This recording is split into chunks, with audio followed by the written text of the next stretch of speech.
नया दिन, नई शुरुआत, एक और पॉडकास्ट में। कैप्शन आपने पढ़ा होगा। आज हमारे साथ हैं डॉक्टर कन्नपादा, जो आर्थोपेडिक सर्जन हैं और इस पेशे से लोगों को उपचार दे रहे हैं काफ़ी वर्षों से। डॉक्टर कन्नपादा एक आर्थोपेडिक तो हैं, लाइफ कोच हैं। अभी अभी इन्होंने एक बुक रिलीज़ की है, लाइफ इन्फिनिटी। उसकी चर्चा भी करेंगे। सर, आपका स्वागत है हमारे प्रोग्राम धन्यवाद। द गेस्चर में। थैंक यू, धन्यवाद। आर्थोपेडिक सर्जन, लाइफ कोच, क्या एक्सपीरियंस एक डॉक्टर होके एक लाइफ कोच बनना बहुत इम्पोर्टेंट है और बहुत बड़ा एक्सपीरियंस है, क्योंकि हम डे टू डे बेसिस पे पेशेंट्स को देख रहे हैं, उनकी सफरिंग्स को देख रहे हैं। उसमें से कुछ ऐसे पेशेंट्स हैं जो कि बिल्कुल तंदुरुस्त और स्वस्थ होकर जाते हैं, कुछ ऐसे पेशेंट्स हैं जो कि अपनी बीमारी से दब के अपनी बीमारी के आगे हार जाते हैं। राइट? सो उन पेशेंट्स के ट्रेट्स को पकड़ना, कैच करना कि उनमें क्या फैक्टर्स थे कि सेम बीमारी सेम है, कहीं उसे उभर गए और कहीं उसके नीचे दब गए। तो कुछ पेशेंट्स में ऐसे ट्रेट्स होते हैं, वो ज़्यादा कॉन्फिडेंट होते हैं लाइफ को लेके, वो ज़्यादा पॉजिटिव एटीट्यूड रखते हैं, उनका सोशल सर्कल बड़ा इंपॉर्टेंट होता है, फैमिली सपोर्ट बहुत इंपॉर्टेंट होती है। मतलब मायने रखा जाए तो वो खुश रहने वाले लोग होते हैं। और दूसरे लोग में ऐसा देखा गया जो कि अपनी बीमारी से दब गए, बीमारी उन पे हावी होगी, वो लोगों की थोड़ी सी डिप्रेसिव पर्सनालिटी होती है, शुरुआत से ही होती है, सोशल सर्कल इतना इंपॉर्टेंट नहीं होता, थोड़ा लोनलीनेस के शिकार होते हैं, ठीक। शुरू से ही नकारात्मक सोच होती है। तो यही सब ट्रेड्स में हम हमारी मेडिकल साइंस में हम फिजिकल डिजीज को तो ठीक करते ही हैं, बट कहीं ना कहीं साथ में साथ हमको काफ़ी अपॉर्चुनिटी मिलती है अपने प्रोफेशन में पेशेंट की साइकी भी स्टडी करने की। ठीक। तो उसी के बेसिस पे मैंने कहा कि क्यों ना क्यों एक मेरे पास इतनी एक अपॉर्चुनिटी प्लस एक इतना बड़ा एक्सपीरियंस है एज ए लाइफ कोच बनने का, कि पेशेंट के फिजिकल प्लस मेंटल डिजीज के बारे में भी अगर चर्चा की जाए और उसको सॉल्व करने, उनके ट्रेड्स पकड़ के अगर मैं उसको एक पेन रूप में किसी एक जनरल या बुक में लिख सकूं, so I think that would be very helpful for common people as well as patients. हाँ, और मुझे लगता है कहीं ना कहीं साइकोलॉजिकल भी उनको काफ़ी प्रभाव रहता है एक अच्छे डॉक्टर के पास जाने के लिए। वो तो है ही है, देखो ना, पहला ही अगर आप सपोज किसी डॉक्टर के पास जाओगे, लॉयर के पास जाओगे, या अमूमन वैसे भी किसी आप पर्सनैलिटी को देखोगे, फर्स्ट तो उसकी फेस वैल्यू ही है। राइट। अगर कोई फेस वैल्यू आपको दूर से ही चमकता, कॉन्फिडेंट, अच्छा स्टेचर होगा, उससे मिलके वैसे ही मन खुश हो जाता है। और अगर आप किसी भी के अंदर जाओगे, चाहे वो डॉक्टर हो, वकील हो, या कोई भी हो, आप जैसे ही अंदर घुसे, वो एक ऐसे डिप्रेसिव सी पर्सनैलिटी बैठा हुआ है या गुस्से से बैठा हुआ है, इरिटेटिंग है। तो वो आप पहले ही थोड़ा सा आप कॉशियस या बैक फुट पे आ जाओगे कि हम ये कहाँ आके फंस गए, विदाउट उससे इंटरेक्शन किए हुए। हो सकता है कि वो एक बहुत ब्यूटीफुल पर्सनैलिटी हो, हाँ, but face value is the first thing that everybody sees, so it बिल्कुल। Has to be right. बात करते हैं, आपके सर्जन बनने की प्रेरणा कहाँ से आई? सर्जन बनने की प्रेरणा तो यही थी कि मतलब एक लाइफ इवेंट था, रादर देन की कोई बड़ी इंस्पिरेशनल थी कि मैंने यही सोचा हुआ था कि मैं किसी दिन एक डॉक्टर बनूंगा, सर्जन तो बहुत दूर की बात है। बट सीरीज ऑफ इवेंट्स ऐसे होते गए कि जैसे स्कूलिंग हुई, उसके बाद मेडिकल नॉन मेडिकल दोनों लिया, फॉर्चुनेटली मेडिकल में सिलेक्शन भी हो गई। जी। तो वो हमारे टाइम में तो ज़्यादा अपॉर्चुनिटीज़ होती नहीं थी, जो अच्छा पढ़ने वाला उसको नॉन मेडिकल, या तो आप इंजीनियरिंग ले सकते हो या तो आपने डॉक्टरी करनी है, दूसरे भी स्ट्रीम्स थी, अकाउंट्स वगैरह या दूसरी भी। बट फॉर्चुनेटली रहा कि वहाँ पे मेडिकल, तो फिर मेडिकल लेने के बाद उसमें इंटरेस्ट आया। अब जो ऑर्थोपेडिक सर्जन है उसमें आपके और मेरे, हम सबके रिलेटिव डॉक्टर लवी पादा का बहुत बड़ा हाथ है। जब मेरी काउंसलिंग हुई तो मेरा रैंक थोड़ा सा ऊपर आया, ऑर्थोपेडिक्स थोड़ी सी टॉप पे आती थी रैंकिंग के जी। हिसाब से। तो जी। मैं और मेरे फादर गए उनके घर में, तो उनसे काउंसलिंग ली, क्योंकि ऑर्थोपेडिक्स हर कोई चाहता था कि लड़का फिजिशियन बने, कार्डियोलॉजिस्ट, न्यूरोलॉजिस्ट। ऑर्थोपेडिक को लोग समझते थे वैसे ही प्लस्तर लगा रहा है कोई यहाँ पे। ठीक। तो डॉक्टर रवि पादा से बात हुई तो उन्होंने इनकरेज किया इनफैक्ट। तो पापा ने उस टाइम भी उतने ना नहीं थे मैं कि ऑर्थोपेडिक बनूं, नहीं जी, ऐसे इसका रैंक ऊपर आ गया तो ये ऑर्थोपेडिक कर रहा है, तो इसको फिजिशियन, या उनका मन यही था। फिजिशियन बने। ऑब्वियसली हर कोई चाहता है कि, बिकॉज अगर आप किसी भी मतलब देखोगे डॉक्टर को, तो आपके मन में वही है कि एक एप्रन पहना हुआ, स्टेथोस्कोप लगाया हुआ, वो चेक कर रहा है, दवाई लिख रहा है, टेम्परेचर, बीपी वगैरह, मतलब एक इमेज ऑफ ए डॉक्टर वही है। डॉक्टर्स वही थी। बट ऑर्थोपेडिक की इमेज उससे काफी डिफरेंट है रियल सेंस में, हमारा थोड़ा राइट। सा राइट। अलग काम है। सो वहां से थोड़ा सा मेरा बैंड भी था ऑर्थोपेडिक्स की तरफ थोड़ा सा। सो डॉक्टर लवी पादा ने थोड़ा सा पुश किया और भगवान की दया से आज आप इस काम मकाम में हैं। ने तो शॉर्ट आउट टू डॉक्टर लवी पादा, बहुत अच्छे डॉक्टर हैं जम्मू कश्मीर के एज वेल एज पूरे इंडिया के, और एक बेहतरीन इंसान भी हैं। बिल्कुल, इसमें कोई शक नहीं है। हड्डियाँ और जोड़ों की सेहत कितना तालमेल है? जैसे मैं पहला क्वेश्चन आपसे बात करता हूँ, आजकल भारत में सबसे ज़्यादा आर्थोपेडिक समस्याएं किस तरह की हैं और कौन कौन सी हैं? देखो, आर्थोपेडिक समस्याएं ज़्यादातर तो अडल्ट्स में ही हैं, राइट। जबकि हमारी बोन एंड जॉइंट्स खराब होने शुरू हो जाते हैं। अगर मैं नंबर एक ऑर्थोपेडिक रिलेटेड प्रॉब्लम या इश्यूज की बात करूंगा, वो है लो बैक एक, जिसके मैक्सिमम नंबर ऑफ पेशेंट्स हमारे पास आते हैं। दूसरा है गर्दन में दर्द, सर्वाइकल दर्द, और उसके साथ साथ ही नी जॉइंट पेन्स। सो ये तीन ऐसी बीमारियां हैं जो मेजॉरिटी ऑफ हमारे 80 टू मैं कहूँगा 90% ऑफ जो पेशेंट पॉपुलेशन, चाहे वो हॉस्पिटल में हो या सरकारी या प्राइवेट में आते हैं, सो यही तीन कंप्लेंट्स लेके आते हैं। उसके अलावा किसी को कोई टेनिस एल्बो हो गया या फ्रैक्चर की कंप्लेन होगी या हील पेन हो रहा है, कुछ और दिक्कत हो रही है, बट लो बैक एक, cervical pain and knee joint pain सबसे ज़्यादा सबसे ज्यादा। क्या ये सिर्फ भारत में देखने को मिलती है नहीं, ओवरऑल ही है, बिकॉज हमारे लाइफस्टाइल डिजीजेज ऐसे हैं, हमारी मेडिसिन लेके पद्धतियों से हमारी लॉन्जिविटी बढ़ चुकी है, एज हमारी पॉपुलेशन की बढ़ चुकी है, एजिंग पॉपुलेशन है। तो एजिंग पॉपुलेशन में नी का आर्थराइटिस, बैक के मसल कमज़ोर होना, हड्डियां कमज़ोर होना, हमारा काम ही आजकल लैपटॉप पे है, या बच्चे पढ़ रहे हैं, घर में भी, स्कूल में भी पढ़ते हैं, ट्यूशन में भी पढ़ते हैं, फिर वो घर में आके भी पढ़ते हैं, तो उनको शुरुआत से ही देखो ना, 7-7 8-8 साल के बच्चे भी आते हैं सर्वाइकल की पेन लेके। मतलब that is very painful to see, हाँ, ये तो that is very very painful to see कि उन बेचारों को पता ही नहीं है कि ये दर्द क्यों हो रही है। या आप कॉम्पिटिटिव एग्जाम में लड़कियां, अभी केएएस का एग्जाम होने वाला है, तो हम वो पेशेंट शुरू हो गए हैं जिनकी गर्दन में दर्द है, सर ये मेरे गर्दन में दर्द रहती है, मैंने उनको भी दिखाया, ठीक नहीं हो रही, बिकॉज ये पोस्चरल प्रॉब्लम है ना, मेरे से नहीं ठीक होगी ये, ना किसी डॉक्टर किसी और से ठीक होगी, ये पेशेंट के पोस्चर से ठीक होगी। And it is very painful to see. 2-2 साल हो गए हैं छोटे बच्चों को, 18-20 साल की लड़कियां, लड़के, ज़्यादातर फीमेल्स में है ये, तो वो 2 साल हो गए सर, हम उसके पास भी गए थे, उसके पास भी गए थे, वहाँ पे भी गए थे, गर्दन की दर्द ठीक ही नहीं हो रही है, अब पूरी बाजू में रेडिएट कर रही है। So that is very disheartening and painful to see. सही। आपने 18 से 19 बच्चे बोला, और मैं आपने बोला कि जो बैक एक बच्चों में, लोगों में होती है, जो बड़े होती हैं उनमें होती है, बट आजकल युवाओं में देखने को बहुत मिल रही है, खासकर बैक पेन। तो ये सिर्फ दवाइयों से नहीं ठीक होगी, पोस्चर से ठीक होगी, या पोस्चर तो दवाइयाँ मेन हेल्प करेंगी? इंपॉर्टेंट है, दवाइयाँ क्या ही इंपॉर्टेंट है इसमें, यंग में क्या ही दवाई दे सकते हैं। ठीक है। नहीं, आजकल टानिक का बड़ा ट्रेंड है। नहीं, ट्रेंड तो है, बट जो रूट कॉज ही जब किसी चीज़ का ठीक नहीं हो, हम सुपरफिशियल उस चीज़ पे पेंट करते रहेंगे कि विटामिन दे दो जी, कैल्शियम दे दो, जी। बट अगर आपका रूट कॉज जो कि पोस्चर है वही कोई करेक्ट नहीं कर रहा, तो ये कहाँ से हेल्पफुल? नहीं होंगी। तो कहीं ना कहीं हमें अपना पोस्चर ही ठीक करना है। ऑब्वियसली। राइट। जीवन शैली और हड्डियों की सेहत पर कितना असर पड़ता है? मैंने आपको यही तो बात की, जो जितने भी ये डिजीजेज मैंने आपको तीनों डिजीजेज बताए, जैसे कि लो बैक एक, ये हमारी जीवन शैली पे डिपेंडेंट है, सर्वाइकल के इश्यूज हमारी जीवन शैली, जितने भी जो महिलाएं हैं, अब मैं थोड़ी सी एल्डरली एज ग्रुप की बात करूंगा, मतलब मिडिल एज की, 30s में 40s में, बुटीक में काम कर रही हैं, ठीक। अपने पार्लर में काम कर रही हैं, अपना ब्यूटी सैलून है या फ्रीलांसर ब्यूटी सैलून्स हैं, ठीक। टीचर्स हैं, इन सब में एक कॉमन प्रॉब्लम है कि इनको सर्वाइकल की प्रॉब्लम है। अच्छा।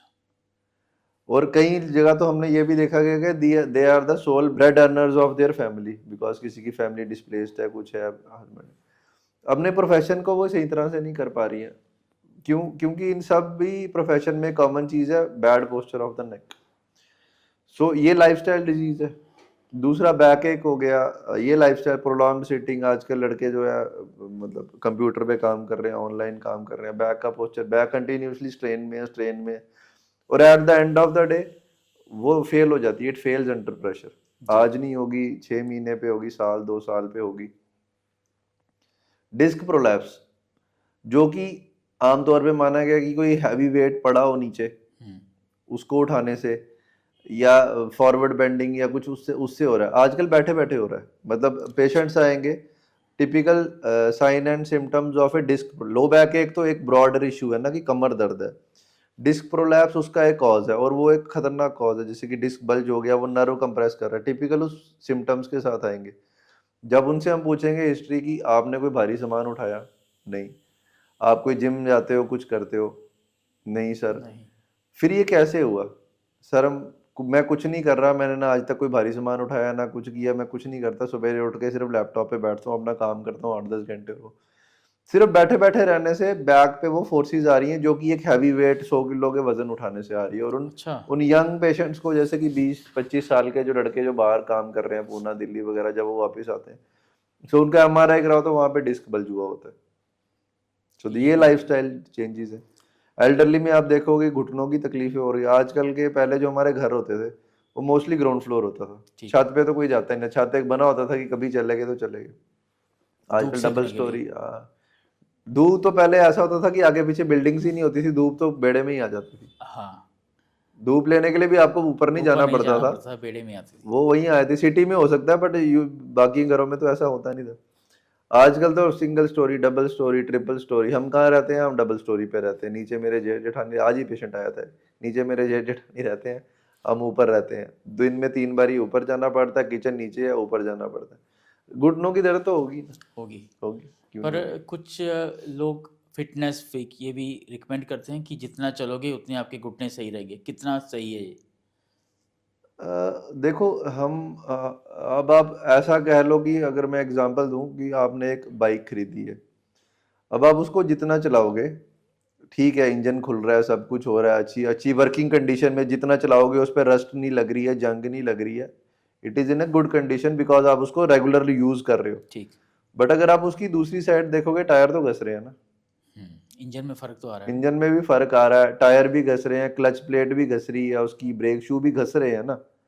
सो सिमिलरली अगर आप चल रहे हो एक्सेसिवली बहुत ज्यादा, तो you are in a good condition कि हाँ भाई आप वो कर रहे हो। बट कहीं ना कहीं बॉडी का वेयर एंड टेयर भी तो हो रहा है ना, कहीं ना जो कहीं। कि कोई डिस्कस नहीं करता। बिल्कुल। नोबडी इज डिस्कसिंग कि simultaneously you are wearing your body also, जरूरत से ज्यादा एक्सरसाइज या जरूरत से ज्यादा वॉक करके नहीं। जी हम 10 किलोमीटर सवेरे करते हैं, 10 किलोमीटर शाम को करते हैं।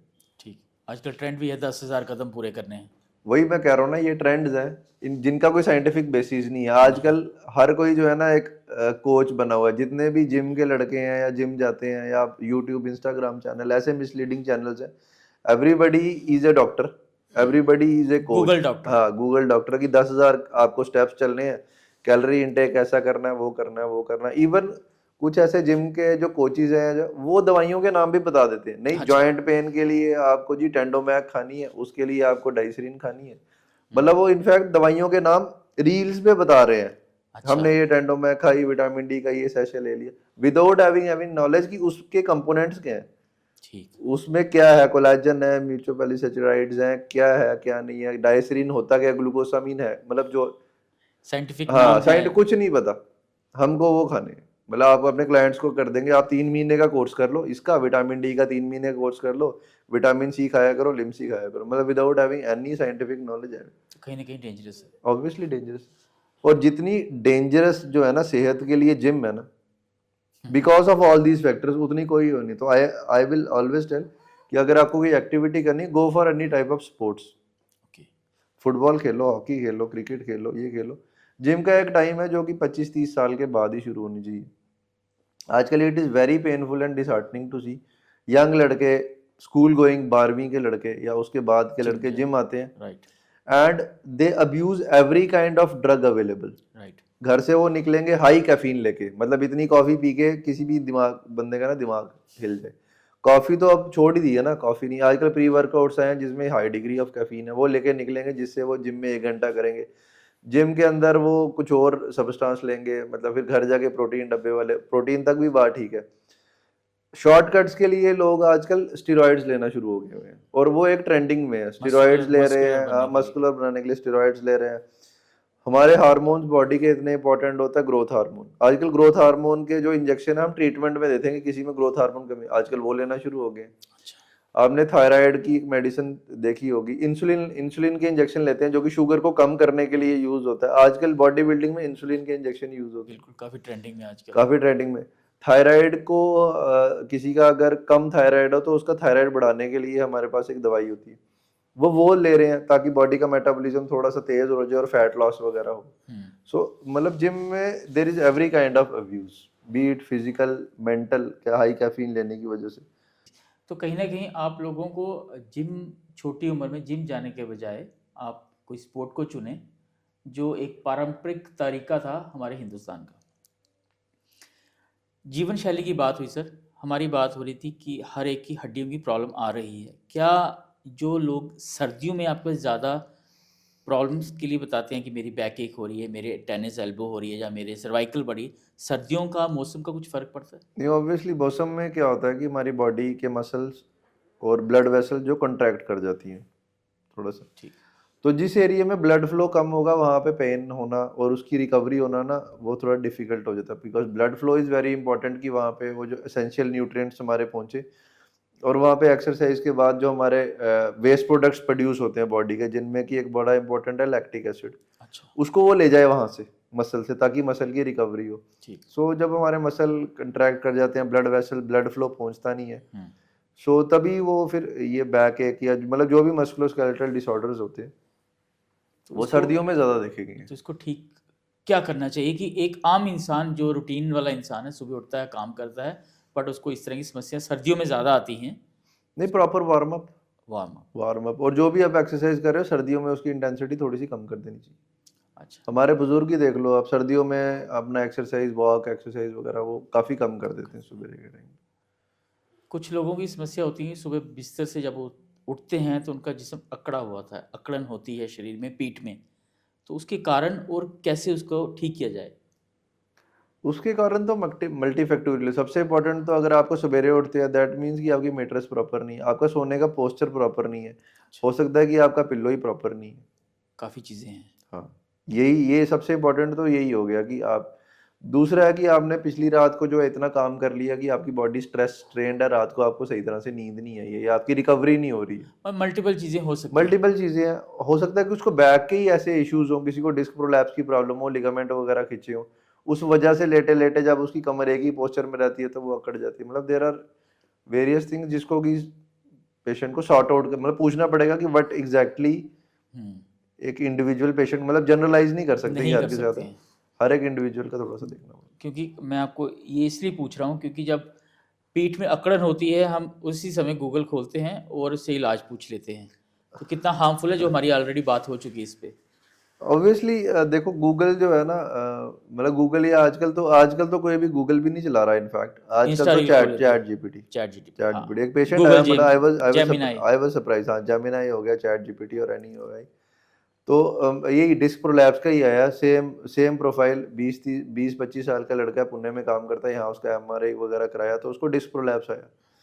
तो एमआरआई लेके आया मेरे पास जब, तो मैंने उसको पहले बताया था, मैंने कहा डिस्क के सिम्टम्स होंगे, तो मैं उसको बता रहा हूँ कि ये ऐसे है, तो जो भी मैं उसको समझा रहा हूँ, तो वो मेरे को कहता, हाँ सर चैट जीपीटी तो ये कह रहा था कि ये डिस्क प्रोलैप्स थोड़ी देर में जो है ना वो कम भी होने शुरू हो जाता है। मतलब आई वाज सरप्राइज्ड कि लोग पहले ना गूगल का नाम लेते थे कि हाँ, सर चैट। मैंने गूगल से देखा है कि ये हाँ। ऐप है, तो उससे एक नया नाम लिया, सर चैट जीपीटी मुझे कह रहा था कि ये थोड़ा सा ना कभी कभी वो कम होने के, हो सकता रिट्रीव है। होने के चांसेस होते हैं। आजकल वहां पे पहुंच गए हैं लोग। कुछ टाइम पहले डॉक्टरों ने लिखना स्टार्ट कर दिया था कि गूगल वाले लोग बाहर रहें।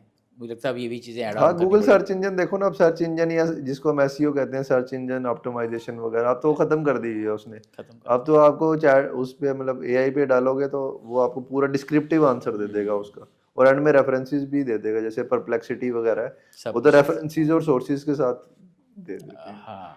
जैसे हमने जिम वालों की बात की, वो भी पूरा बता देते हैं कि सुबह उठ के लेकर रात तक कौन सी डाइट, क्या कितना सब खाना है। बात करते हैं चोटें और इलाज के बारे में। काफ़ी चीज़ें हम लोग कवर कर चुके हैं।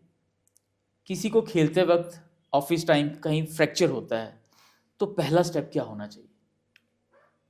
ऑफिस टाइम पे देखो, फ्रैक्चर का तो एक ही गोल्डन रूल है कि उस एरिया को इमोबिलाइज करना है या स्प्लिंट करना है। तो आपके पास सपोज अगर किसी को बाजू में फ्रैक्चर हुआ है, ठीक। तो आपके पास जो अवेलेबल चीज़ है, सपोज घर में हो तो घर में पिल्लो है जैसे, तो पिल्लो को लेके किसी बैंडेज या बेल्ट है आपके पास, उससे लपेट दो ताकि वो हिले ना। ठीक। तो फर्स्ट थिंग तो इमोबिलाइज। वैसे ही टांग में है, ऑफिस में हो गया, कोई कार्डबोर्ड पड़ा है आपके पास, ऑफिस के कहीं वेयर हाउस वगैरह में कार्डबोर्ड पड़ा होता है या कुछ ऐसा हाँ पड़ा है, जी, हाँ जी। तो अगर सपोज बीच का फ्रैक्चर है तो यहाँ पे उसको स्पैन कर दो ठीक। ताकि वो इमोबिलाइज हो जाए। इमोबिलाइजेशन से होगा कि फर्दर इंजरी नहीं होगी, इंटरनल टिश्यू डैमेज नहीं होंगे जो कि हड्डियों के कट एंड से हो रहे हैं, और पेशेंट पेन फ्री हो जाएगा। जब वो फ्रैक्चर हिलेगा नहीं तो पेन फ्री हो जाएगा, जब तक कि हाँ। आप हॉस्पिटल नहीं पहुंचो। तो मेरे को लग रहा है घर ऑफिस में सबसे इंपॉर्टेंट स्टेप तो यही है, और यही आम पेशेंट कर भी सकता है। कर भी सकते हो और बड़ा इजी भी हाँ, है। बड़ा इजी। सर्जरी फिजियोथेरेपी या फिजियोथेरेपी कब चुनना चाहिए? सर्जरी के कितनी देर के बाद, या एज पर द डॉक्टर्स हाँ, वो रिकमेंडेशन? तो डॉक्टर से रिकमेंडेशन ही है, बिकॉज डॉक्टर नोज कि उसने किस टाइप की सर्जरी की है और इस सर्जरी में फिजियोथेरेपी कितनी है। मतलब that is individual surgery based, इसको जनरलाइज नहीं कर नहीं सकते कर हैं सकते। कि आप 5 दिन में करा लो। यूजली जैसे हम नी रिप्लेसमेंट्स करते हैं तो हमारी फिजियोथेरेपी उसी दिन शुरू हो जाती है या उसके नेक्स्ट डे ही शुरू हो जाती है। अच्छा। हाँ, पर ये है कि जब हम फ्रैक्चर पेशेंट्स का करते हैं तो डिपेंडिंग अपॉन कि वो फ्रैक्चर कहाँ का है, तो फिजियोथेरेपिस्ट को हम बोलते हैं कि अभी 5-7 दिन या हफ्ता एक रुक जाओ, उसकी स्टिचेस वगैरह रिमूव कर लें या कुछ वैसा कर लें। फिर उसके बाद जो है टांगों की फिजियोथेरेपी वगैरह शुरू हो। बट फिजियोथेरेपी सिर्फ टांगों की नहीं होती, जैसे कि उसको चेस्ट फिजियोथेरेपी हम शुरू से शुरू कर देते हैं, ब्रीदिंग एक्सरसाइज करो, छाती कहीं जाम ना हो जाए। तो depends upon patients to patients. So एक बड़ा इंपॉर्टेंट है कि फिजियोथेरेपिस्ट जैसे पेशेंट सबसे बहुत सर्जरी करा के घर जाएंगे या कुछ करेंगे, सो उनको फिजियोथेरेपिस्ट की एडवाइस के लिए ना डॉक्टर को पूछना है, ना कि फिजियोथेरेपिस्ट को पूछना है। That is very very important, because doctor ने जो सर्जरी की है, जो प्लेट उसने या नेल डाला है और उसकी कितनी अच्छी है सॉलिड फिक्सेशन की है। हो सकता है कि डॉक्टर अभी ये सोचता है कि इसकी हड्डियां के इतने चूरे थे या इतनी कमजोर थी कि जो मैंने प्लेट्स डाली हैं इनको अब ज्यादा हिलाना नहीं, डाल दिए हैं इसको 3-4 हफ्ते के लिए, पहले हड्डी को थोड़ा सा जोड़ पकड़ने दो फिर इसकी मूवमेंट शुरू करना। ठीक है। पर ये चीज फिजियोथेरेपिस्ट को नहीं पता है, because he was not in during the surgery, उसकी भी कोई गलती नहीं है। So a patient should always ask a orthopaedic या एनी डॉक्टर कि सर हमको फिजियोथेरेपी जो है वो कब से करानी है, and it is the duty of the physiotherapist to call और to ask the orthopaedic surgeon ठीक।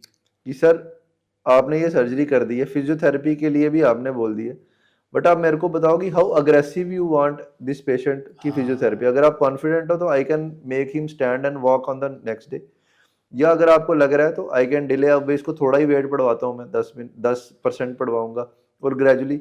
सो it is the duty of the physiotherapist to ask the treating surgeon कि what do you want me to do with the patient, जो कि शायद आजकल कभी कभी नहीं होता। सो कॉमन मासिस को ये पता होना चाहिए।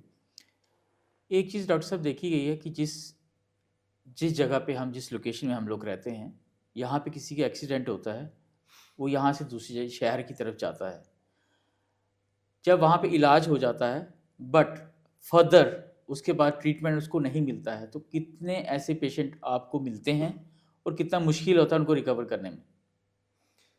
देखो, जहाँ पे हम मेन सिटी में प्रैक्टिस करते हैं वहाँ पे तो ऐसे पेशेंट्स रोज के रोज ही आए होते हैं। इम्पल्स में जैसे किसी को लग गई तो घर वाले परेशान हो गए, मोहल्ले वाले परेशान हो गए, वो उसको ले गए आउट ऑफ द स्टेट, वहाँ पे सर्जरी। पर out of the state you can not sustain for more than 3-4-5 days या एक हफ्ते से ज्यादा। Exactly. Patient has to come back. बार बार ड्रेसिंग के लिए, जख्म खराब हो गया, फॉलो अप के लिए, एक बार तो आप चले गए, आप कितनी बारी गाड़ी या एम्बुलेंस करके जाओगे? जा सकते हो? वो नहीं जा सकते। तो अल्टीमेटली वो पेशेंट आते हैं हमारे पास, तो अब उनको ट्रीट करना या फर्दर करना एक हमारी भी थोड़ी बहुत ही जिम्मेवारी बन जाती है। जी। कई बार होता है कि उनको पेशेंट्स को देख के इरिटेशन भी होती है, बिकॉज ऑब्वियसली अगर कोई बाहर से ट्रीट करा के आया, वो हमारे पास कह रहा है कि सर ये हो गया वो हो गया, क्या करे, उस बेचारे की भी कोई गलती नहीं है, बट उन्होंने हमको बोला है कि ऐसा करना है तो आप हमको ऐसा कर दो। सबसे इंपॉर्टेंट गवर्नमेंट जॉब में मेरे लिए ये है, सर्जरी कहीं से हो गई है, सर हमको रेस्ट लिख दो, वो कह रहे हैं गवर्नमेंट पर्ची। ना मैं ट्रीटिंग सर्जन हूँ, ना मैं डॉक्टर हूँ, ना मुझे पता है किस टाइप की सर्जरी हुई है, क्या बिल्कुल हुई है, बिल्कुल। वहां की रेस्ट मैं कहाँ से लिख दूँ। सो उनसे भी मतलब काफी इश्यूज जो है ना, जो बाहर से करवा के आते हैं, उनके साथ हमको झेलने पड़ते हैं, but at the end of the day they belong to our state, और उनकी हेल्प करना भी हमारा ही, डिस्पाइट जो हमको इरिटेशन हो रही होती है, हम we try to do our best. हाँ, उस चीज़ों को नज़रअंदाज करके, और हाँ, शायद करना उनके लिए पड़ता भी है, सबक करना रहता पड़ता होगा कि है। चलो जो भी रहता है, but at the end of the day we try to do our best. ठीक है डॉक्टर साहब, अगली बात करते हैं फिटनेस और रोकथाम। हड्डियाँ और जोड़ों को मजबूत रखने के लिए सबसे अच्छे व्यायाम कौन से हैं? एक जो WHO जैसे कि हमारी सबसे बड़ी है वर्ल्ड हेल्थ ऑर्गेनाइजेशन, उनकी स्टडीज और उनके रिसर्च के मुताबिक हड्डियों की कमजोरी, जिसको कि ऑस्टियोपोरोसिस बोलते हैं, हड्डियां जो वीक हो जाती है ना, उसके लिए मेडिकल टर्म है ऑस्टियोपोरोसिस, जो, और ज़्यादातर ऑस्टियोपोरोसिस फीमेल्स में होती है। अच्छा। होती भी तभी है जब उनके मेंसेस वगैरह बंद हो जाते हैं 45-50 के बाद, उनकी हड्डियां कमज़ोर होने शुरू होती है because of deficiency of a certain hormone जिसको ईस्ट्रोजन कहते हैं। WHO ने एक वो डिक्टम जारी किया हुआ है, and that is research all over the world, कि the best way to prevent, अब हम बात प्रिवेंशन की कर रहे हैं, दवाइयों की नहीं कर रहे हैं, द ठीक। Best way to prevent osteoporosis is to do a weight bearing exercises during 30s अच्छा। And 40s। ओके। जो फीमेल वेट बेयरिंग या वेट लिफ्टिंग एक्सरसाइजेज करेगी ड्यूरिंग हर 20s 30s या 40s, तो best way to prevent osteoporosis तो वही है। ठीक। अच्छा। हाँ, तो ये व्यायाम में आ गया। आपको दोनों दो टाइप के मेजोरिटी व्यायाम है। एक तो आपको कार्डियोवास्कुलर स्ट्रेंथ बढ़ानी है, जैसे कि वॉक रनिंग कर सकते हो, साथ साथ में वेट ट्रेनिंग करना बोन एंड मसल स्ट्रेंथ के लिए बहुत इंपॉर्टेंट है, जो कि हमारे यहाँ फीमेल्स करती नहीं है। करती नहीं। फीमेल्स के बाद आती है, जैसे हमारी ऑलरेडी बात हो चुकी है जिम की। जिम एक ऐसा फैक्टर है जो सबके दिमाग में बैठा हुआ है कि बच्चा पतला है, मैं बहुत मोटा हूँ, मुझे जिम जाना चाहिए। जिम जाके मैं वेट बढ़ा भी सकता हूँ, वेट कम भी कर सकता हूँ। जहाँ मेरी फिजिकल एनर्जी कम है, स्ट्रेंथ कम है, तो मैं जिम जाता हूँ, पार्ट बन चुका है। तो इस किस तरह की जिम में ऐसी कौन सी गलतियाँ होती हैं कि जिससे ज़्यादा चोट लगती है और आपके पास केसेस आते हैं? सबसे बड़ी गलती तो ईगो लिफ्टिंग या ईगो ट्रेनिंग की है, हाँ। The number one cause.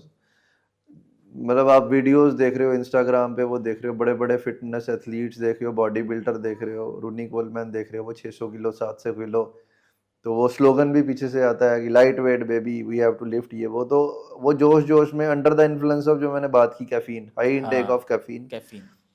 दोस्त भी खड़े हुए हैं, तो उठा उठा उठा कुछ नहीं होता। वो कोच भी आपका है जो कि अनट्रेंड है, उसको कुछ पता नहीं है, वो नीचे से कोई डेडलिफ्ट इतना भारी उठा रहा है या स्क्वाट इतना भारी उठा रहा है, and that one single mistake, सिर्फ एक ही सिंगल मिस्टेक लगती है to get that disc prolapse, और वो फिर ठीक नहीं होता, कभी भी। वो ठीक नहीं होता। वो उसको लो बैक एक इशू रहेगी, वो रेडिएटिंग पेन रहेगी अनलेस एंड अनटिल कोई बड़े ज़्यादा फिजियोथेरेपी, और कई लोगों को सर्जरी भी करानी पड़ती है। So ego lifting I would call number one. मतलब जिम जो है ना इंजरी का घर है। सो वो खुद समझदार होना है कि आपकी बिल्डिंग, आपकी बॉडी की पहले फाउंडेशन स्ट्रांग होनी चाहिए, देन उनके बाद आप ग्रेजुअली ग्रेजुअली प्रोग्रेस करें। कर जिम इज़ सकते a very good place also, but at the same time it is a very dangerous place also. Dangerous. तो कहीं ना कहीं ईगो हमें जिम में भी छोड़नी चाहिए और बाहर भी छोड़नी हाँ, चाहिए। ईगो हर जगह। बात करें मिथ की, हड्डियों से जुड़े सबसे आम मिथ कौन कौन से हैं?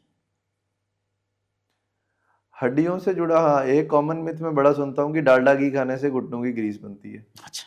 तो ये बड़े लोग कहते हैं, जिसका कोई साइंटिफिक बेसिस नहीं है, एटलीस्ट मेरे को तो कहीं किसी रिसर्च, मतलब एविडेंस बेस्ड रिसर्च पेपर में तो ये नज़र नहीं आया।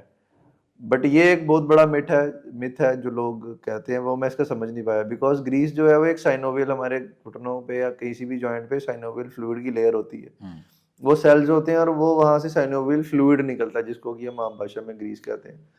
पर उसका डालडा घी से क्या लेना देना है, वो इट इज अनसाइंटिफिक है। ज़्यादा चलने से घुटने की ग्रीस खत्म हो जाएगी, इसलिए कम चलो। ये भी अनसाइंटिफिक ही है एक किस्म का।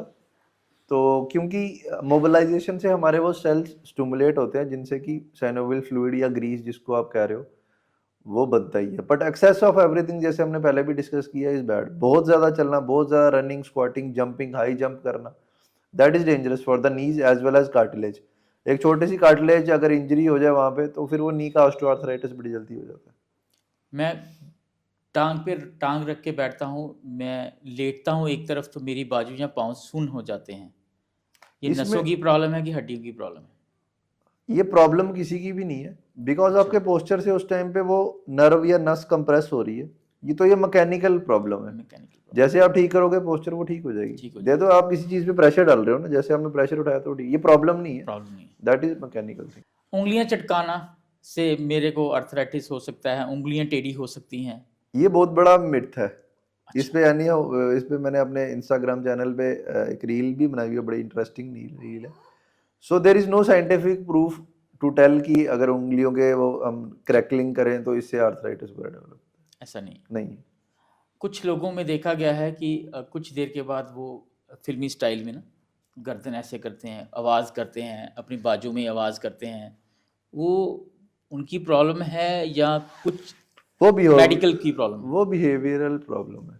अच्छा। वो बिहेवियरल प्रॉब्लम है, प्लस उसमें कुछ एलिमेंट ये भी हो सकता है कि उनके नेक के मसल थक जाते हो, जिसको कि वो थोड़ा सा ऐसे करके करने से रिलैक्स रिलैक्स करते हैं और क्रैकिंग की आवाज़ भी आती है। क्रैकलिंग की बात है जब ऑब्वियसली जब टिश्यू जो होगा जब बीच में बोन्स है लिगामेंट्स है तो कईयों में आती है, this is a natural phenomena, उनकी बनावट या एनाटॉमी इस तरह की होती है।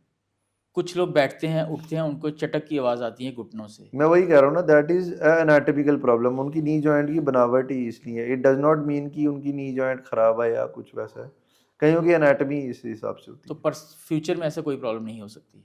हो भी सकती है अगर हो, हाँ हो भी सकती है, हो भी सकती हो है। भी सकती मेरी हड्डियां कमज़ोर हैं, मुझे विटामिन डी खाना चाहिए, मुझे कैल्शियम खाना चाहिए, कितना किन लोगों के लिए सही है? है।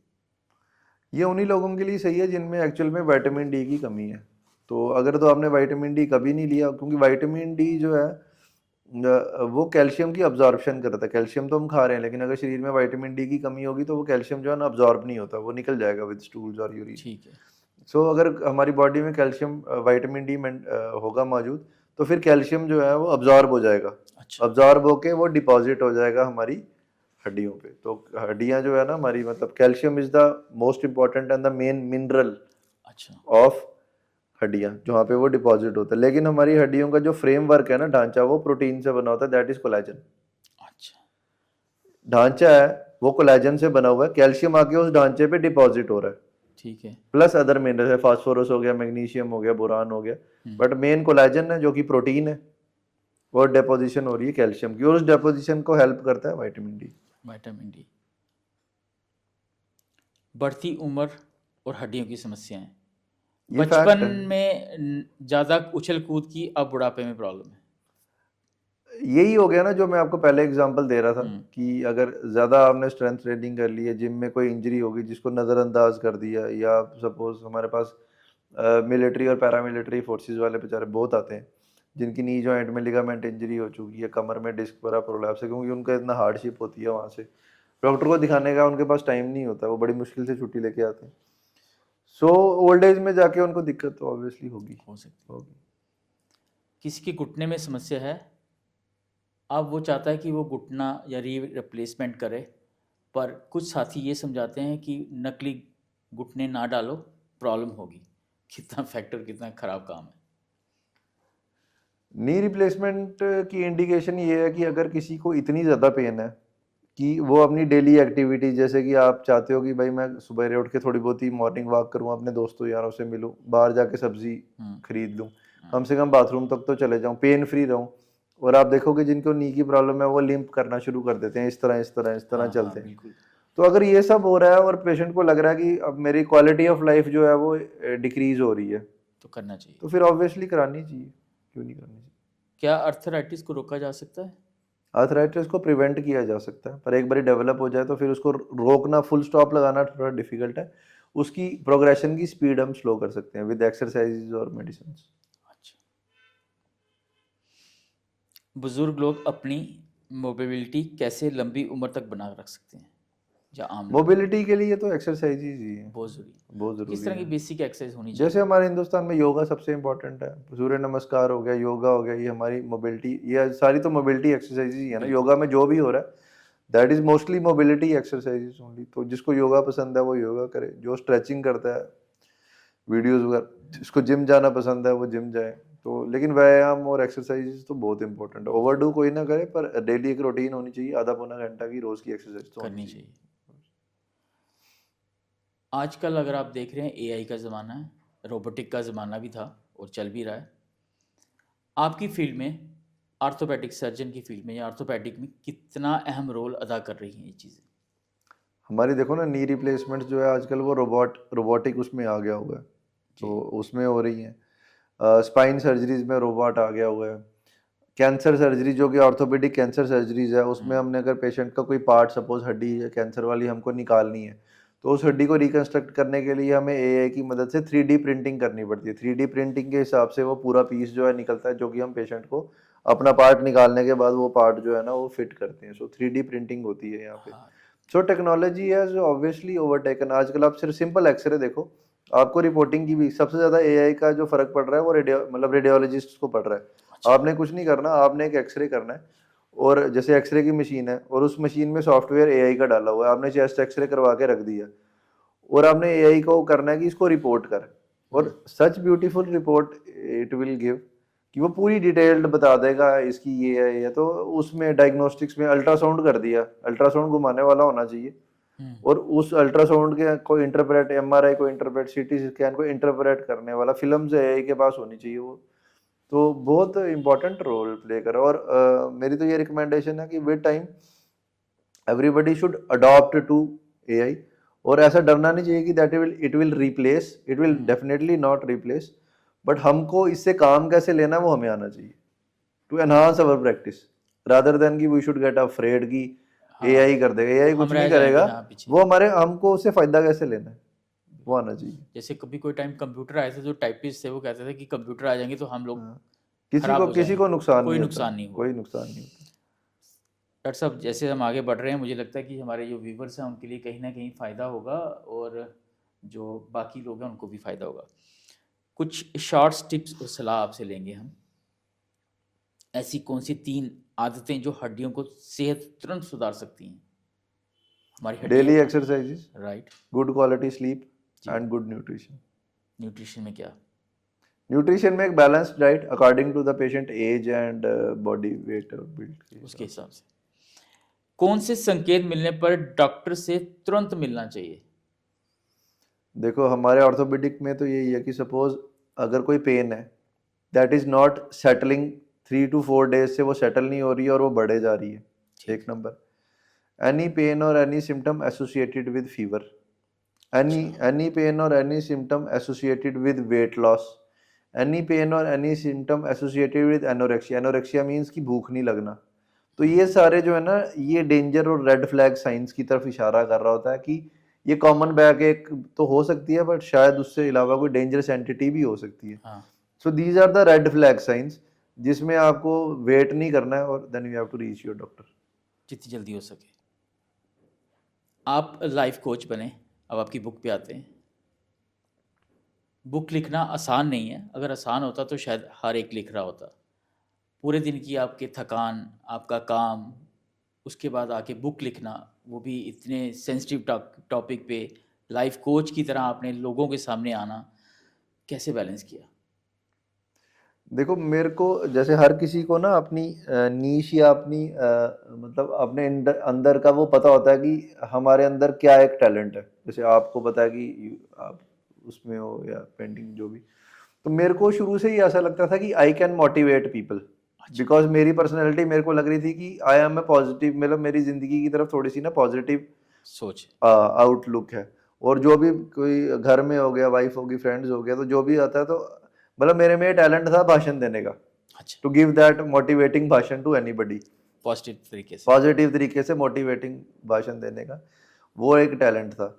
और लाइफ में यही होता था कि जब भी मेरे को एक सेटबैक लगती थी, कभी भी हम सबको लगती रहती, कोई एग्जाम नहीं हुई, तो आई यूज टू थिंक कि अब नहीं, मतलब ये क्या गलत हुआ और अगली बार ये चीज़ क्या नहीं होगी। मीन्स कि मेरे को अपने आप में अब क्या चेंज करना पड़ेगा। सपोज मैं जैसे मार्शल आर्टिस्ट था, सपोज मार्शल आर्टिस्ट था, अब मेरी कहीं फाइट होगी तो मैं उससे हार गया सपोज। अब मैं घर जाके एनालाइज करता था कि मेरे को ये क्या चीज़ करनी है, क्या इंप्रूव करनी है। मेरा पंच स्ट्रांग नहीं है, मेरी किक स्ट्रांग नहीं है, मेरा स्टेमिना नहीं था, वो मेरे से तेज था, वो मेरे से क्यों जीता। मतलब ये एक स्पिरिट मेरे अंदर ना शुरू से था। सो यही एक री इन्वेंशन के रूप में बाहर आया कि दैट वो एक री इन्वेंशन थी कि what should I reinvent myself, how to overcome that thing. और ये सिर्फ एक बार नहीं हुआ, जिंदगी के हर पड़ाव में हुआ। जैसे सपोज मैं गेम खेल के आ रहा हूँ, उसमें हार गया, ट्यूशन में गया, उसमें किसी ने मेरे से अच्छा जवाब दे दिया, स्कूल में अच्छे नंबर नहीं आए सपोज, तो वो मैं एनालाइज करता था एंड हाउ टू ओवरकम। या कोई दोस्त है जिसने कि मैं उससे, दोस्त से मेरी अच्छी अंडरस्टैंडिंग है, उसने मुझे बुलाया नहीं या कुछ नहीं किया, तो मैं यार कि मैं ही इसको बुलाता रहता हूँ, अब नहीं मैं बुलाऊंगा। मतलब मैं एक वैसे ह्यूमन नेचर की ये चीजें बता रहा हूँ। तो ये भी है पार्ट है अबाउट री इन्वेंशन कि अब मैं ऐसे दोबारा कॉल नहीं करने वाला, ये करेगा तो करेगा, अगर इसको जरूरत होगी तो ये करेगा। और वो री इन्वेंशन मीन्स की वो चलती रहती है ड्यूरिंग लाइफ टाइम हमारे। सो वो बुक का एक टाइटल बना life dot infinity. Life dot infinity means कि हमारे एक वर्जन है, जैसे आपके पास एक ये अपना आपका एप्पल का है, आईफोन 1 2 3 4 5 6 7 8 9, वैसे ही लाइफ 1, लाइफ .1, लाइफ .2, लाइफ .3 आप क्या चेंज कर रहे हो। और आपको इन्फाइनाइट टाइम्स ऑफ लाइफ अगर आपको अचीव करना है तो वो चेंज अपने आप को करना पड़ेगा. ठीक. So that became the title, life dot infinity the power of reinvention. So ये मेरे दिमाग में ना क्लियर हो गया टॉपिक, कि ये टॉपिक बड़ा क्लियर था कि मेरे को इस टॉपिक, बड़ा अनयूजुअल सा टॉपिक है. टाइटल, हाँ टाइटल बड़ा अनयूजुअल सा है, लाइफ डॉट इन्फिनिटी. किसी को समझ भी नहीं आएगा कि ये डॉट इन्फिनिटी का क्या मतलब है. पावर ऑफ री इन्वेंशन तो सबको समझ आ रहा है, बट ये मेरे दिमाग में क्लियर हो गया कि मेरे को री इन्वेंशन पे बात करनी है, कि how to overcome the things. हमको जो सेटबैक लग रही है उसको हम क्या प्रैक्टिकल टिप्स, क्या मेथड्स होंगे जिससे हम ओवरकम कर सकेंगे. तो सो इस बुक में major aspects of life, suppose physically हमने आपको कैसे आउट ग्रो करना है वो भी लिखा हुआ है मैंने थ्रू अ स्टोरी. एक इंसान है जो कि अपनी जॉब से खुश नहीं है, सेटबैक्स लगे हैं उसको, वो अपनी जॉब छोड़ के उसके दिमाग में एक एंटरप्रेन्योर बनने का सपना है. तो practical tips, how to mastermind, मतलब how to form a team, mastermind, like minded people को कैसे इकट्ठा करना, मार्केटिंग टिप्स कैसे करना. तो इसमें this is more of a practical in the form of a story. Story तो नरेशन तो चल रही है, बट टू मेक वो स्टोरी इसलिए just to make this book more interesting. हाँ. पर है असली, हाँ connect to the emotions of people, but है इसमें more of a practical tips है. राइट. न्यूट्रिशन के बारे में प्रैक्टिकल टिप्स है. एक और है फीमेल जिसको अपने पति पे थोड़ा शक हो रहा है, मतलब रिलेशंस के बारे में प्रैक्टिकल टिप्स है कि ये कर रहा है नहीं कर रहा. फिर वो एक काउंसलर के पास जाती है, सो काउंसलर उसको प्रैक्टिकल टिप्स दे रही है. अच्छा. तो वो प्रैक्टिकल टिप्स है, मतलब फ्रॉम ए डॉक्टर्स माउथ. ठीक. तो वो प्रैक्टिकल टिप्स है. फिर वो कोई इंसान किसी स्पिरिचुअल गुरु के पास, उनकी फिर वार्तालाप होती है. Then spiritual Guru is giving him lessons on pranayama, meditation, मतलब वो प्रैक्टिकल टिप्स है in the form of a story. So the persons or the people in this book are just reinventing themselves over a period of time through practical tips. अच्छा. So यही थोड़ी सी attempt की है मैंने लिखने की. अब पता नहीं किस हिसाब से ये निकलेगी. कितना समय लगा? देखो आपने जैसे कहा कि लिखने का टाइम तो सैटरडे संडे ही होता है. सैटरडे भी नहीं होता, संडे ही होता है. तो पूरे हफ्ते आपके विचार दिमाग में रहते थे और आप उसको पेपर, हाँ मतलब अगला थोड़ा सा आइडिया हो जाता था कि क्या लिखना है, बट पूरे मतलब टू बी ऑनेस्टली पूरे मतलब हफ्ते दिमाग विचार में रहते ही नहीं है. विचार में सुबह जिम जाता हूँ, फिर हॉस्पिटल जाता हूँ, फिर क्लिनिक जाता हूँ, शाम को बच्चे, और विचार पूरे दिन तो वही होते हैं. बुक का विचार पूरे हफ्ते नहीं आ सकता, वो सिर्फ संडे को ही आता था. और संडे को ही जैसे कि कोई पेज लिख दिए या 2-3 पेज लिख लिए, बस दैट इज इट. तो मेरे को साल लग गया, 8-9 महीने लगे लिखने में. फिर उसके बाद द प्रोसेस शुरू हुई कि इसको फॉर्मेटिंग करवानी है, वो हमसे हो नहीं सकती. कवर डिजाइन करवाना है, उसमें टाइम लग गया. फिर पब्लिशिंग एंड में टाइम लग गया. फिर एडिटिंग, हाँ एडिटिंग करानी है. अब ऑब्वियसली लिख तो मैंने बड़ा कुछ दिया है. अब मैं तो इंग्लिश में इतना प्रोफिशिएंट हूँ नहीं कि कामा, फुल स्टॉप वो सब कहाँ लगाऊंगा. वो भी किसी प्रोफेशनल को देना है कि आप देखो कि ये इसमें है क्या. राइट. पैराग्राफ कहाँ से एंड हो रहे, कहाँ वो करना फॉर्मेटिंग. तो इस सब में टाइम लगता है. तो कब विचार आ गया कि अब मुझे बुक लिखनी है? मैं वही कह रहा हूँ ना, मतलब 1 साल, मेरे को लग रहा है पिछले साल दिसंबर की बात है, आई स्टार्टेड राइटिंग. कोई इन्फ्लुएंस नहीं, जस्ट मन आ गया कि now I should start writing. Laptop पकड़ा, बड़ी देर से पड़ा हुआ था, सो लैपटॉप पे टाइप करना शुरू किया. और वो फिर वो एक बार आप शुरू करो ना, सो वो ऑटोमेटिकली जो है ना वो बनती रहती है. जब तक start with one word, single chapter, फिर उसके बाद क्या हो रहा है वो फिर वो जुड़ता गया. वो ऐसे कोई पूरी स्टोरी मेरे दिमाग में पहले नहीं थी कि ये होगा. आई स्टार्टेड राइटिंग, फिर वो आइडियाज आते रहे. आपने अपनी बुक में लाइफ लिखा है, एक लाइफ ऐसी होती है जो ख़त्म होनी है. आपने लाइफ डॉट इन्फिनिटी का साइन या सिंबल बनाया, उसका जैसे हमारी ऑलरेडी बात हो गई है, थोड़ा सा और क्लियर कीजिए. ये इन्फिनिटी आपके पर्सनल कहाँ पे जुड़ती है? हाँ, मेरे ये पर्सनली ये जुड़ती है क्योंकि मैं मानता हूँ कि जैसे कि सपोज हम 40s के हैं, 50s के हैं, कोई 60-70 का भी हो जाएगा. सो बड़े लोग अपना करियर को, अपने को 40s या 50s में ही अपनी लाइफ को ना स्टॉप करते हैं, और वो अपने एस्पिरेशंस, अपनी एम्बिशंस अपने बच्चों में ढूंढने शुरू हो जाते हैं. अपना करियर उन्होंने स्टॉल्ड कर दिया हुआ है. हाँ. अब हम बच्चों के साथ ट्यूशन भी जाएंगे, उनको वहाँ से लेके भी आएंगे, उनको स्टेडियम छोड़ने भी जाएंगे, उनको स्टेडियम से वापस ले, मतलब their life is in their children. अच्छी बात है अपने बच्चों को केयर करना, आई डोंट, बट आपकी अपनी लाइफ, अपने पर्सनल एस्पिरेशन, एम्बिशंस कहाँ पे हैं? आपको क्या लगता है कि 40-45 में, खासकर फीमेल्स में, लाइफ खत्म हो चुकी है, अब आपने यही बच्चों की केयर या घर की केयर? ऐसा नहीं है। You can start any time, you can change anytime, and you can change infinite number of times just to be that best version of yourself. इसलिए आपकी बुक बनी। डॉक्टर कर्णपादा मार्शल आर्टिस्ट भी हैं, डॉक्टर कर्णपादा सर्जन भी हैं, अब author भी हैं और लाइफ कोच भी हैं। हमारी ऑडियंस विचार करे कि आने वाले समय में और इस तरह की बेहतरीन बुक्स मिलेंगी। साथ साथ में जो बुक अभी आपकी इंग्लिश लैंग्वेज में आई है, अब कुछ लोग इतने अच्छे से इंग्लिश नहीं पढ़ सकते, उनके लिए क्या बुक का वर्जन चेंज होगा? फिलहाल तो अभी ये बुक न्यूली लॉन्च्ड है और ऐसा कुछ नहीं है, पर शायद हो सकता है कि ऑडियो बुक मैं हिंदी और इंग्लिश में अगर उसको कुछ देर हो जाए और ये अगर थोड़ा सा पॉपुलर हो जाए book, so I will think कि इसकी हम ऑडियो बुक बना सकते हैं, हिंदी और इंग्लिश वर्जन दोनों में। जैसे आपने अपने सोशल मीडिया में इंस्टा पेज की बात करी, क्या उसमें इस बुक की कुछ टिप्स हैं? मेरे इंस्टा चैनल पे इस बुक के रिलेटेड काफ़ी कोई 10-15 रील्स हैं, जिसमें कि लाइफ के, मतलब बुक की तो पब्लिसिटी आई, बट लाइफ को री इन्वेंशन का क्या मतलब है, इन्फिनिटी का क्या मतलब है, पॉजिटिव आउटलुक, पॉजिटिव माइंड का काफ़ी सारी रील्स इस रिलेशन में है, जो कि काफ़ी जनरल पॉपुलेशन के लिए काफ़ी हेल्पफुल हो सकती है। और इस बुक का लिंक मेरे इंस्टा के बायो में है, अगर अच्छा। किसी को बुक खरीदने में परेशानी हो रही हो तो। वैसे तो ये अमेजोन पे फ्रीली अवेलेबल है अगर आप टाइटल टाइप करोगे तो। अच्छा। अदरवाइज नहीं पता तो इंस्टा बायो में इसका लिंक है। अच्छा, हम भी डॉक्टर साहब की बुक का लिंक अपने कमेंट बॉक्स में डाल रहे हैं या डिस्क्रिप्शन में डाल देंगे।